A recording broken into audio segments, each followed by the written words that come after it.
Bonjour à tous, bienvenue dans notre émission Les propos de Picadelo.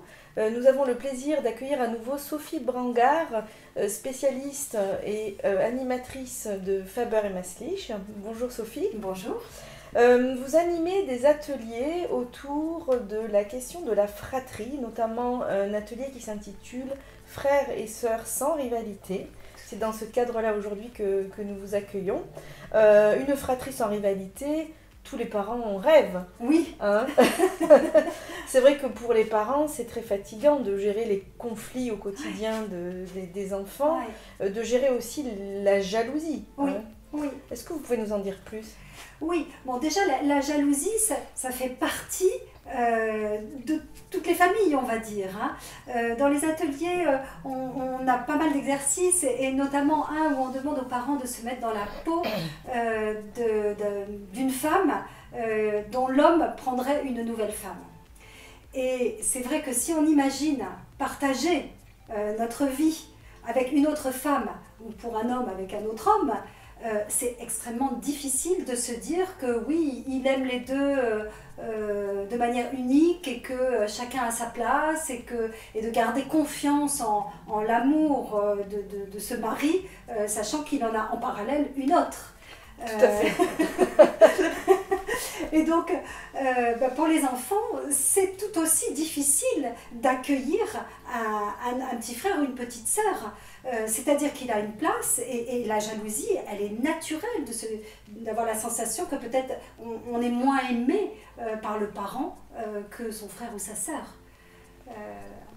Alors maintenant, il ne faut pas que la jalousie amène jusqu'à la rivalité, où c'est des attaques, des coups, des bagarres, des phrases désagréables, et c'est là-dessus qu'on va travailler. On ne va pas empêcher des sentiments de jalousie, au contraire, on va les accueillir en fait. Oui, tout à fait, il faut les accueillir. Donc, on est encore une fois dans cette relation d'échange et d'interrogation de l'enfant par rapport à ce qu'il ressent, c'est bien ça ? Oui, en tous les cas, plutôt que de lui dire mais non, écoute, arrête, ne te comporte pas comme ça avec ton frère, c'est ton frère, tu il ne est dois gentil, pas, c'est pas tu joli, dois pas, c'est pas gentil, etc. On peut lui dire oui, j'entends bien, tu en as marre que ton frère rentre dans ta chambre là, ça t'agace, toi tu voudrais être tranquille dans ta chambre, et puis qu'il casse tes constructions, eh bien ça t'agace. Et puis l'autre fois, quand mamie est venue, ah oui, tu étais déçue parce qu'elle a surtout joué avec lui. Donc en effet, le fait qu'on puisse accueillir que l'enfant sent ça, eh bien ça va l'aider. Vous savez, quand on est entendu, ça nous aide quand même à relâcher la pression à l'intérieur de soi. Et puis on ne se sent pas être une mauvaise personne d'avoir ce type de sentiment. Donc déjà, ça fait qu'on va être plus léger. Et puis que peut-être finalement, on va trouver que ce frère, il est bien agréable parce qu'on pourra avoir été entendu sur ce qui est difficile. Tout à fait. Comment on peut éviter de les renforcer, ces rivalités ? Ah, alors oui, souvent les parents pensent que si on donne autant à l'un qu'à l'autre, autant de temps, autant d'amour, que voilà, les enfants vont se sentir vraiment aimés, que ce sera juste. Mais c'est très difficile. Imaginez que vous êtes toutes les mêmes et que je vous dise, toi tu es exactement pareil que l'autre et je t'aime autant. On se sent ne pas exister en tant que soi en fait. Donc c'est important de permettre à l'enfant de se sentir unique et donc de lui accorder un temps spécifique ou pourquoi par exemple quand on achète une paire de chaussettes à l'un, il faudra acheter la paire de chaussettes à l'autre. Peut-être on va acheter la paire de chaussettes à l'un et puis 3 mois après on achètera un t-shirt à l'autre parce que l'autre en a besoin. Donc plus on fait des choses de manière personnalisée, plus l'enfant se sent reconnu comme quelqu'un d'unique et moins il a besoin de batailler avec l'autre pour défendre son existence en fait. Puisque c'est vrai que c'est effectivement souvent un sujet de conflit entre frères et sœurs, que de savoir que l'un a eu effectivement un jeu et que l'autre ce jour-là n'a pas eu le même. Oui. Hein, ils veulent souvent les mêmes choses. Oui, hein. oui. Et en effet, je pense aussi, par exemple, si les enfants se battent les frites, ah ben non, t'en as eu la même quantité, voilà, regarde, alors ils vont compter les frites, et puis après même, oui, il y a la même quantité, mais la sienne, les siennes, elles sont plus grosses, et puis les miennes, elles sont trop grillées, c'est jamais assez bien. Mais en fait, derrière ça, il y a autre chose, c'est-à-dire l'idée c'est pas de prendre au premier degré, c'est d'entendre. Ah oui, toi tu avais très envie d'un cadeau, toi aussi tu voudrais un cadeau, puis il y a quelque chose qui te tient à cœur et tu aimerais aussi recevoir quelque chose. Bah, peut-être une prochaine fois quand il y aura quelque chose qui te parle vraiment, je te l'offrirai. Et petit à petit les enfants s'habituent à savoir que bah, tantôt c'est l'un, tantôt c'est l'autre. Tout à fait. Oui, qui n'ont pas les mêmes besoins, voilà. Pas au même moment en tout cas. Voilà. Et puis pour mon exemple des frites, c'est « Ah bon, t'aurais eu envie beaucoup de frites, toi tu en aurais mangé encore beaucoup, c'est ça, tu en avais envie vraiment, là, tu as encore faim, des frites, ça te faisait trop envie. » Et s'il repart dans la comparaison, moi je ne rentre pas dans la comparaison, j'entends lui qui il est et quel est son besoin de l'amour. Tout à fait. Ouais. Oui, c'est vrai, c'est très habile, parce que sinon, effectivement, si on va plus loin, si on entre dans leur jeu, leur comparaison, qu'est-ce qu'on fait? On compte les frites? Non, c'est vrai que c'est pas possible. Je revois une maman qui, elle lisait le soir une histoire à ses enfants, alors elle mettait 5 minutes. Alors, oui, mais c'est 5 minutes à lui, t'as commencé avant, oui, mais il était sur tes genoux. Et en fait, les 5 minutes n'étaient pas fiables, c'était jamais assez bien.